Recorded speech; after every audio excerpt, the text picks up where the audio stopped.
اعوذ باللہ من الشیطان الرجیم بسم اللہ الرحمن الرحیم۔ حضرت ابو ہریرہ رضی اللہ تعالیٰ عنہ سے روایت ہے کہ فرمایا رسول اللہ صلی اللہ علیہ وسلم نے رب کی قسم میں ایک دن میں 70 بار سے زیادہ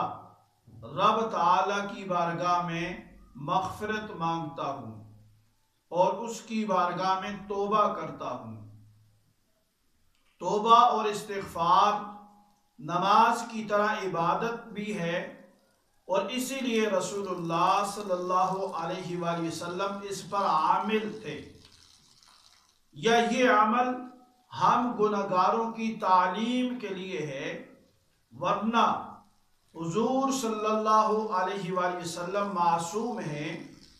گناہ آپ کے قریب نہیں آتا۔ صوفیاء کرام فرماتے ہیں کہ ہم لوگ گناہ کر کے توبہ کرتے ہیں اور وہ لوگ عبادت کر کے توبہ کرتے ہیں۔